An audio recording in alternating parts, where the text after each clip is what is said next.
Hello students, welcome back to my channel. आज हम आपके लिए नया एक कॉन्सेप्ट लेकर आए हैं बेटा। मुद्रा मतलब मनी और उसकी परिभाषा। ठीक है बेटा। बेटा मुद्रा की उत्पत्ति कहाँ से हुई? ठीक है बेटा, तो देखिए ध्यान से। मुद्रा को अंग्रेजी भाषा में मनी कहा जाता है। क्या बोलते हैं बेटा मुद्रा को इंग्लिश में? मनी। अंग्रेजी भाषा का शब्द मनी लैटिन भाषा के शब्द मोनेटा से लिया गया है। तो बताइए, जो अंग्रेजी भाषा का शब्द मनी है वो कौन सी भाषा से लिया गया बेटा? लैटिन भाषा के शब्द मोनेटा से लिया गया है। क्लियर?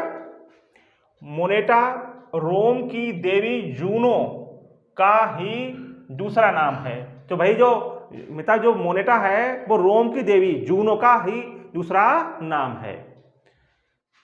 कुछ विद्वानों का मत है कि मनी शब्द की उत्पत्ति लैटिन भाषा के पिक्यूनिया शब्द से हुई है।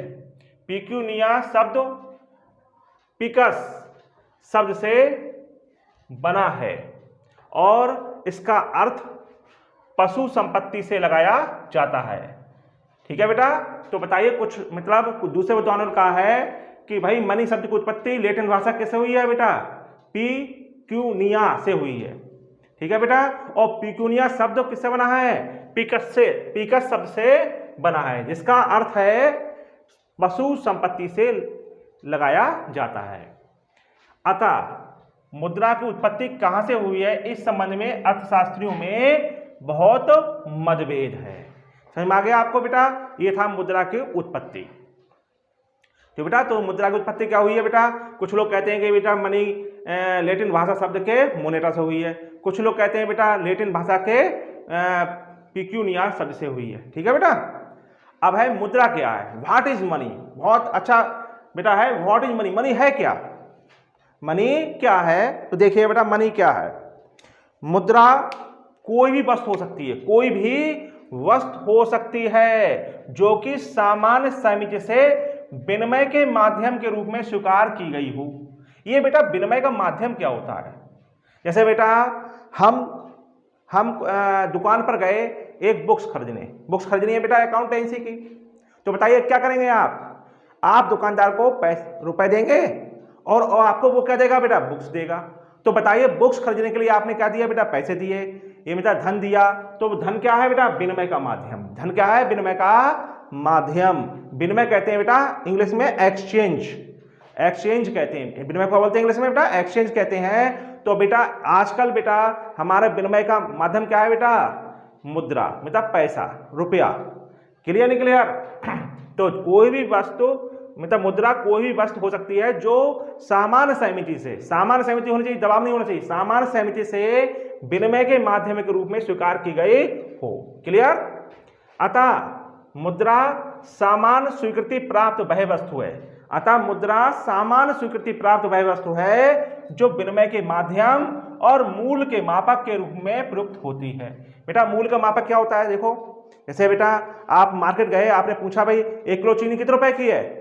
दुकानदार ने कहा 30 रुपए किलो। हाँ है ना? आप गए बेटा फ्रूट्स लेने, आपने पूछे भाई केले किस रेट दिए हैं? उसने कहा बेटा 20 रुपए दर्जन। तो बताओ ये क्या है? मूल के मापक है। क्लियर नहीं क्लियर? तो समझ में आ गया? तो मुद्रा सामान्य स्वीकृति प्राप्त वह वस्तु है जो विनिमय के माध्यम और मूल के मापक रूप में प्रयुक्त होती है। क्लियर हुआ आपको? अब देखिए बेटा मुद्रा की परिभाषा, डेफिनेशन ऑफ मनी। देखिए बेटा, एक होता है बेटा प्रकृति के आधार पर। मुद्रा की परिभाषा बेटा 2 दृष्टिकोण में दी गई है बेटा। एक है प्रकृति के आधार पर और दूसरा है बेटा अर्थशास्त्रियों के दृष्टिकोण के आधार पर। क्लियर नहीं क्लियर? समझ में आ गया आपको? बेटा प्रकृति के आधार पर हम बेटा इनको 3 भागों में बांटते हैं।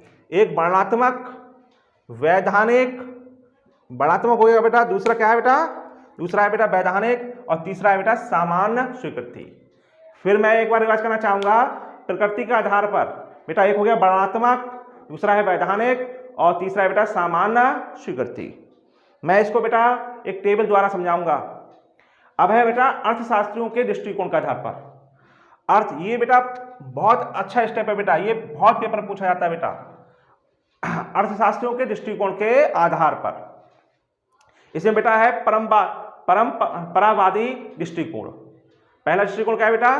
परंपरावादी दृष्टिकोण। दूसरा है बेटा शिकागो दृष्टिकोण। तीसरा है बेटा गुर्ले एवं शॉ दृष्टिकोण। चौथा है बेटा केंद्रीय बैंकिंग दृष्टिकोण। क्लियर? अब इनके बारे में बेटा हम एक एक करके डिस्कस करते हैं। देखिए बेटा आप लोग देखिए, ये आपका परंपरावादी दृष्टिकोण देखिए। पहले परंपरावादी दृष्टिकोण ये समझाता हूं मैं आपको बेटा। परंपरावादी दृष्टिकोण के अंतर्गत मुद्रा किसे बोला गया है? देखो मनी बराबर money, money money is equal to currency plus demand deposit.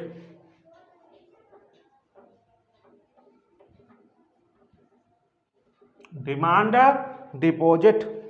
Clear बेटा? तो ये किसका दृष्टिकोण? ये है परंपरावादी, ये परंपरावादी दृष्टिकोण के अंतर्गत तो मनी किसे बोला गया है? Currency plus demand deposit. बेटा ये डिमांड डिपॉजिट क्या होती है? ये डिमांड डिपॉजिट, डिमांड बेटा इसे हिंदी में बोलते हैं बेटा मांग जमा। क्या बोलते हैं? मांग जमा। तो ये मांग जमा क्या होती है?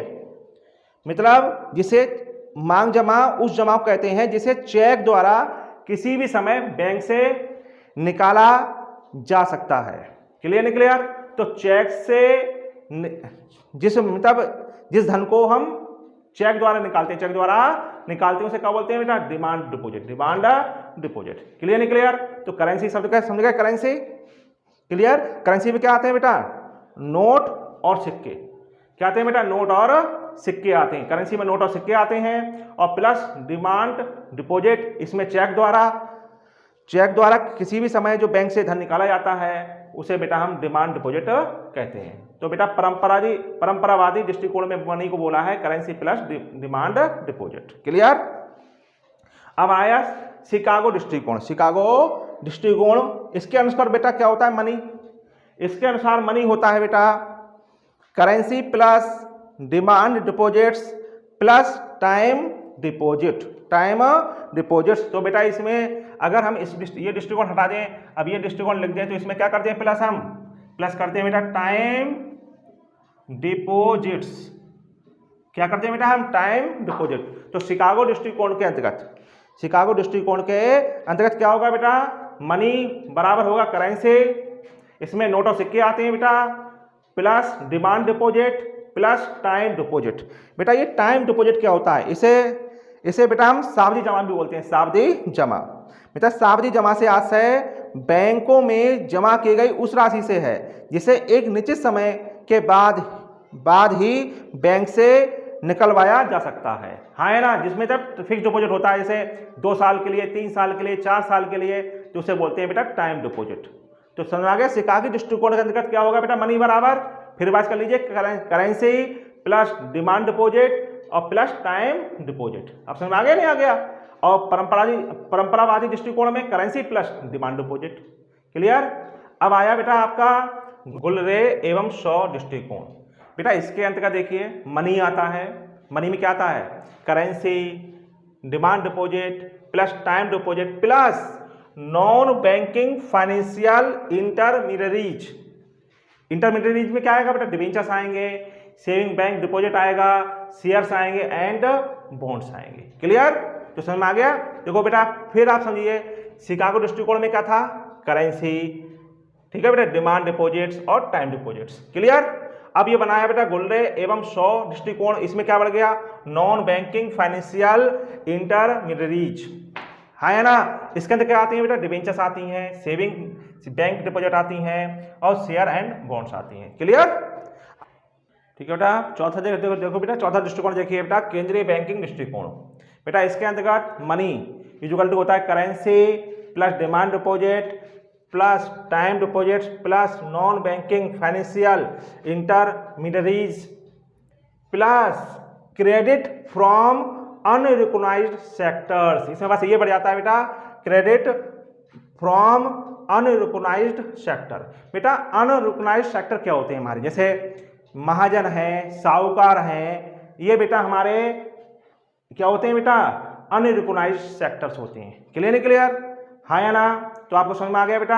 अर्थशास्त्रियों के दृष्टिकोण के आधार पर, इसमें परंपरावादी दृष्टिकोण था, इसमें क्या क्या आएगा बेटा, money is equal to currency plus demand deposits. ठीक है। शिकागो दृष्टिकोण में क्या आएगा, money is equal to currency plus demand deposit plus time deposits. Clear. और plus non banking financial intermediaries, इसमें डिबेंचर्स आएंगे, सेविंग बैंक डिपॉजिट आएगा, शेयर्स आएंगे एंड बॉन्ड्स आएंगे। क्लियर।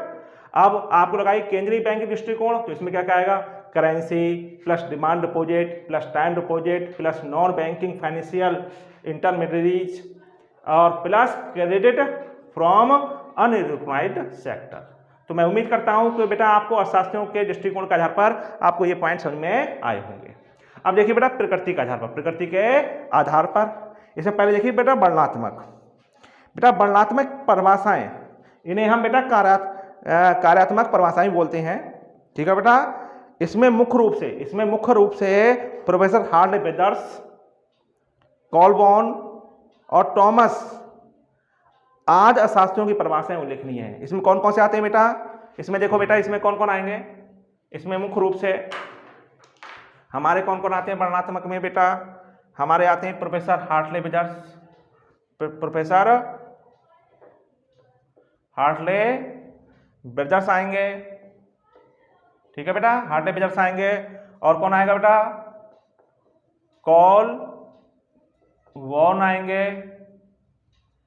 और टॉमस आदि।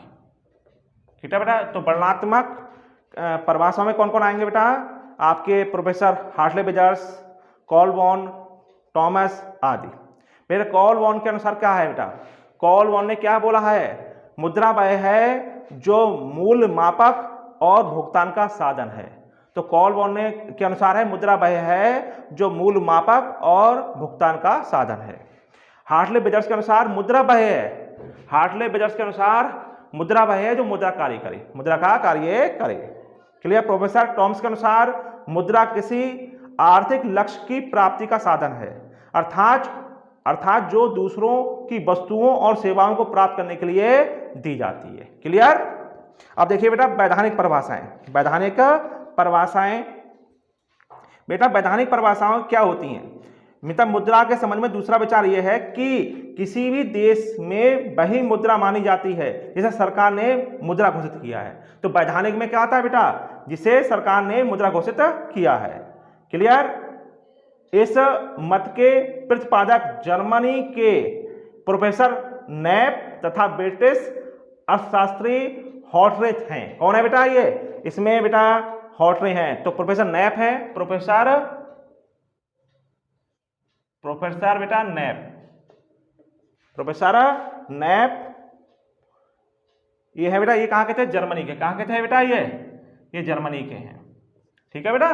तो इनके अनुसार इन्होंने क्या बोला है बेटा, कोई भी वस्तु जो राज्य द्वारा मुद्रा घोषित की जाती है मुद्रा कहलाती है। मैं दोबारा बोल रहा हूं, प्रोफेसर नैप ने परिभाषा दी है, कोई भी वस्तु जो राज्य द्वारा मुद्रा घोषित कर दी जाती है मुद्रा कहलाती है। क्लियर। अब आपका आया बेटा सामान्य स्वीकृति। सामान्य स्वीकृति बेटा इस वर्ग में उन सभी परिभाषाओं को रखा जाता है जो मुद्रा की सामान्य स्वीकृति पर बल देती हैं। इसमें बेटा सेलिंगमैन ने कहा है, इसमें सामान्य स्वीकृति में इसने बोला बेटा सेलिंगमैन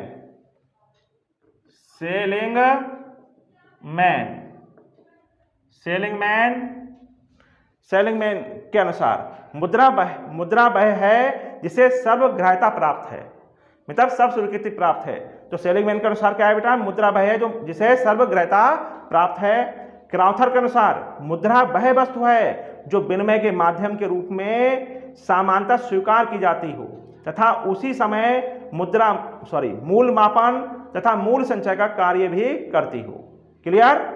कीन्स के अनुसार मुद्रा वह है जिसको देकर ऋण तथा मूल्य संबंधी भुगतानों को निपटाया जाता है, जिसके रूप जिसके रूप में सामान्य क्रय शक्ति का संचय किया जाता है। क्लियर हुआ बेटा, समझ में आ गया।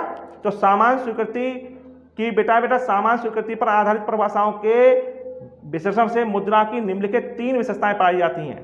3 विशेषताओं को पता चलता है। मुद्रा में समान स्वीकृति होनी चाहिए, मुद्रा की स्वीकृति स्वतंत्र एवं ऐच्छिक होनी चाहिए, मुद्रा को विनिमय का माध्यम तथा मूल्य मापन का कार्य साथ साथ करना चाहिए। क्लियर। तो आपको समझ में आ गया बेटा, मुद्रा की परिभाषा प्रकृति के आधार पर और अर्थशास्त्रियों के दृष्टिकोण के आधार पर। क्लियर। तो वर्णात्मक में किसने बोला है बेटा? प्रोफेसर हार्ले बेजर्स ने, कॉलबॉर्न ने और टॉमस ने। और वैधानिक में नैप ने, जो जर्मनी के थे। और सामान्य स्वीकृति में बेटा सेलिंगमैन है, क्राउथर हैं और कीन्स हैं बेटा। क्लियर।